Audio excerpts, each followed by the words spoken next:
Universitas Muhammadiyah Purwokerto, unit kerja SMP Negeri 1 Karangtengah, Kabupaten Wonogiri, siap melaksanakan PPL tahap ketiga. Wassalamualaikum warahmatullahi wabarakatuh.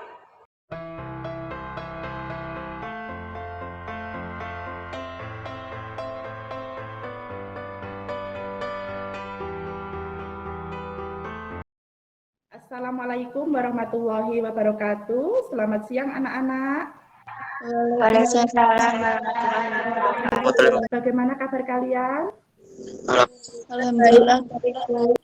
Alhamdulillah ya nak. Alhamdulillah baik, Bu. Semuanya selalu dalam lindungan Allah Subhanahu wa taala. Ibu lihat dari jarak jauh ini wajah-wajah kalian tampak kelihatan segar. Tampak kelihatan ceria. Sebelum Ibu memulai pembelajaran pada pagi hari ini, silahkan untuk Ketua Kelas Mas Ikhwan Yuwan memimpin doa pada pertemuan siang hari ini. Sebelum mempelajari hari ini, marilah kita berdoa terlebih dahulu. Berdoa mulai. Selesai. Alhamdulillahirabbil alamin. Selanjutnya, Ibu akan mengecek kehadiran kalian terlebih dahulu ya nak. Untuk yang pertama, Mbak Askia Musana. Hadir, Bu. Alhamdulillah anak-anak semua dalam keadaan sehat. Sebelum Ibu melanjutkan ke materi yang baru, masih ingatkah kalian untuk pertemuan minggu yang lalu itu kalian mempelajari tentang apa? Masih, Puisi lama, Bu. Puisi lama. Tentang puisi lama. Baik sekali ya. Jadi untuk pertemuan minggu yang lalu itu kalian telah mempelajari tentang puisi lama. Di mana puisi itu juga termasuk sebuah karya sastra ya nak ya. Kemarin itu sudah dijelaskan sama Bu Anita bahwa karya sastra itu contohnya ada puisi, ada prosa, ada film, ada drama, kemudian ada juga kesenian tradisional. Anak-anak yang Ibu cintai, pada pertemuan kemarin itu Ibu telah menyampaikan materi tentang puisi lama. Puisi lama yang telah Ibu sampaikan itu tentang apa saja? Syair, pantun, dan gurindam. Anak-anak yang Ibu cintai, untuk pertemuan hari ini, Ibu akan menyampaikan materi baru, yaitu tentang teks narasi. Teks narasi di sini tentang apa? Cerita fantasi, ya nak ya. Sudah tampak nak gambar yang ada di sini? Sudah, Bu. Untuk pertemuan ini, Ibu akan menyampaikan materi baru, yaitu tentang karya sastra prosa berupa teks narasi. Nah, tujuan dari pembelajaran kita pada siang hari ini yaitu coba untuk Mbak Alia Fatika dibaca terlebih dahulu apa di sini? Tujuan pembelajaran. 1. Peserta didik mampu menyimpulkan karakter tokoh, latar, dan tema pada cerita fantasi dengan benar. 2. Peserta didik mampu menemukan bukti karakter tokoh, latar, dan tema pada cerita fantasi dengan cermat. Betul sekali. Jadi tujuan pembelajaran kita, kalian diharapkan dapat menyimpulkan karakter atau watak dari tokoh, latar, dan tema pada cerita fantasi yang kalian baca atau kalian dengarkan. Paham anak-anak untuk tujuan pembelajaran kita pada siang hari ini? Paham, Bu. Gambar yang telah kalian lihat di sini, ini siapa anak-anak? Joko Lennon. Betul sekali, semuanya pintar, semuanya benar, ya. Bahwa di dalam tampilan gambar tersebut itu merupakan gambar dari seorang penulis fiksi terkenal, yaitu Joko Lelono. Anak-anak yang saya cintai, sebelum Ibu menyampaikan materi lebih jauh, sekarang kalian lihat atau kalian simak video berikut ini. Cerita bebek dan telur emas. Dikisahkan, tinggallah seorang petani bernama Muklis. Ia memiliki seorang istri dan 3 anak. Di dalam video tersebut, itu merupakan contoh dari narasi ya nak ya. Teks cerita fantasi, cerita fiksi, di mana isinya itu merupakan hasil khayalan dari imajinasi pengarang. Nah, isi dari teks cerita fantasi atau cerita fiksi itu merupakan perkembangan kejadian atau sebuah peristiwa. Di dalam video tersebut, itu tadi ada rangkaian peristiwanya. Mulai dari petani yang miskin, kemudian berusaha untuk memelihara bebek, kemudian setiap hari itu bebek mengeluarkan telur, ternyata telur itu adalah butir telur emas. Dan setiap hari bebek-bebek tersebut itu selalu mengeluarkan sebutir telur emas. Ada rangkaian peristiwa yang disebut juga dengan alur tadi. Itu pengertian dari teks narasi. Kemudian ciri dari teks narasi yang di sini merupakan teks cerita fantasi, ya. Ini apa saja, Nak? Alia Fatika, bisa dibacakan? Ciri-ciri teks cerita fantasi. 1. Ada keajaiban, kemisteriusan, keanehan dalam cerita. 2. Ide cerita, bersifat khayal. 3. Menggunakan berbagai latar, ruang dan waktu. Tokohnya unik, memiliki kesaktian. 5. Bersifat fiksi. Di sini Ibu akan menjelaskan bahwa teks narasi atau cerita fantasi itu mempunyai unsur pembangun. Ya, unsur pembangun yang ada di dalam teks cerita fantasi itu adalah unsur intrinsik dan unsur ekstrinsik.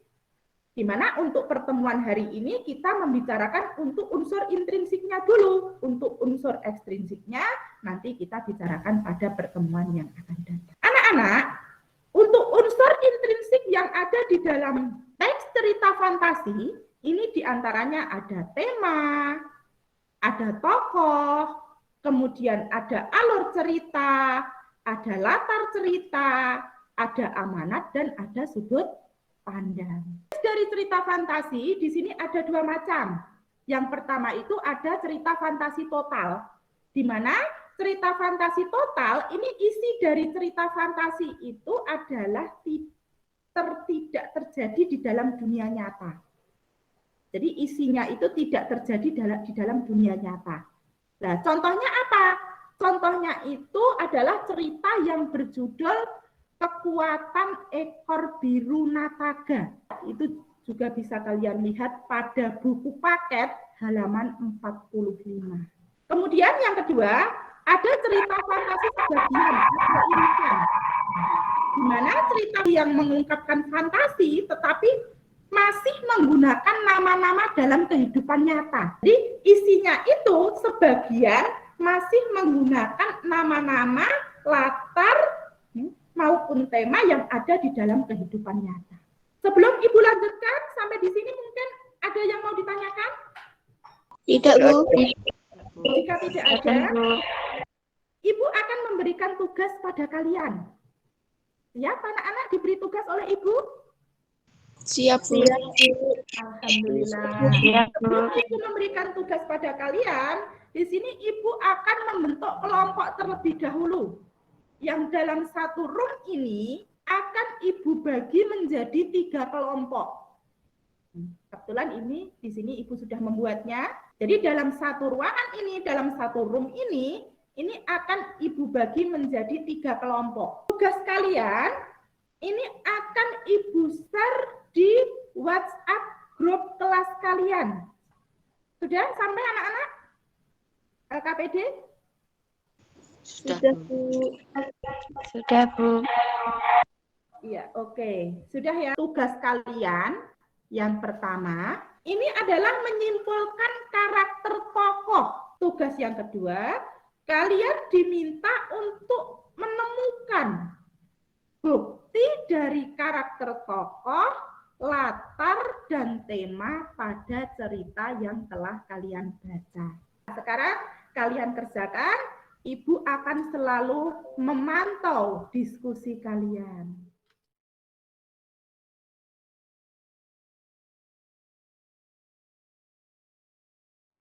Oke, Jika sudah, sekarang akan Ibu lanjutkan. Semuanya sudah selesai ya, anak-anak? Karena diskusi kalian sudah selesai, Ibu harap untuk kelompok 1 mewakili untuk menyampaikan hasil diskusinya ke dalam forum ini. Silakan, siapa yang mewakili, Nak? Apakah Mbak Ika? Oh, Mbak Alif. Oh, silakan Mbak Alif. Assalamualaikum warahmatullahi wabarakatuh. Waalaikumsalam warahmatullahi wabarakatuh. Di sini kami dari kelompok 1 latar akan mempresentasikan hasil diskusi dari kelompok kami bahwa tokoh dari cerita kekuatan ekor biru Nataga adalah Nataga yang mempunyai sifat penuh semangat dan pantang menyerah. Dewi Kabut sifatnya baik hati dan serigala jahat, sombong, dan pemarah. Kemudian latar tempatnya terjadi di Tanah Modo dan tema dari cerita tersebut yaitu perjuangan mempertahankan tanah air. Sekian presentasi dari kelompok kami. Assalamualaikum warahmatullahi wabarakatuh. Waalaikumsalam warahmatullahi wabarakatuh. Beri tepuk tangan untuk kelompok 1 yang telah menyampaikan hasil diskusinya.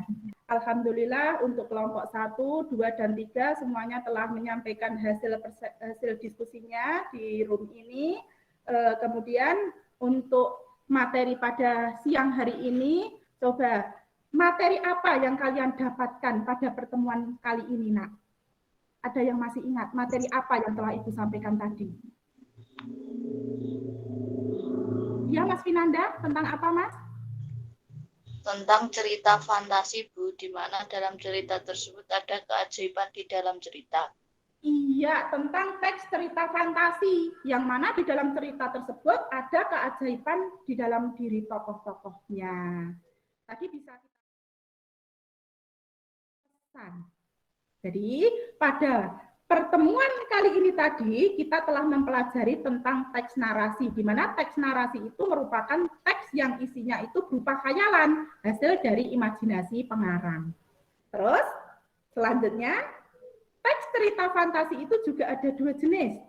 Ya, jadi yang pertama itu teks cerita fantasi total, dan yang kedua itu ada teks cerita fantasi irisan. Di dalam teks cerita narasi itu ada unsur-unsurnya, diantaranya ada tema, ada latar, ada sudut pandang, dan ada amanat. Nah, yang sangat penting untuk pembelajar hari ini itu adalah amanat yang ada di dalam teks cerita fantasi yang telah kalian lihat tadi pada tayangan bebek dan telur emas tadi. Kita tidak boleh rakus dan harus sabar. Itu terdapat dalam unsur intrinsik teks narasi yang berupa amanat. Mungkin sampai di sini ada yang mau ditanyakan anak-anak? Tidak. Kalau tidak ada, Ibu akan memberikan tugas pada kalian untuk minggu depan. Silahkan untuk minggu depan, kalian mencari teks cerita narasi, baik dari internet maupun dari buku cerita, ya. Kalian bawa di pembelajaran Bu Anita, kemudian untuk minggu depan itu kita akan menganalisis struktur dan kaidah kebahasaan dari teks cerita fantasi tersebut. Mohon itu diperhatikan, jangan sampai ada yang lupa. Sudah tidak ada yang mau ditanyakan? Sekali lagi Bu Anita tanya. Tidak. Ya. Pertemuan kali ini Ibu akhiri. Ya. Silahkan kalian berdoa menurut agama dan kepercayaan kalian masing-masing. Berdoa mulai. Berdoa selesai. Sampai jumpa anak-anakku pada pertemuan minggu depan. Pertemuan saya akhiri. Wassalamualaikum warahmatullahi wabarakatuh. Waalaikumsalam.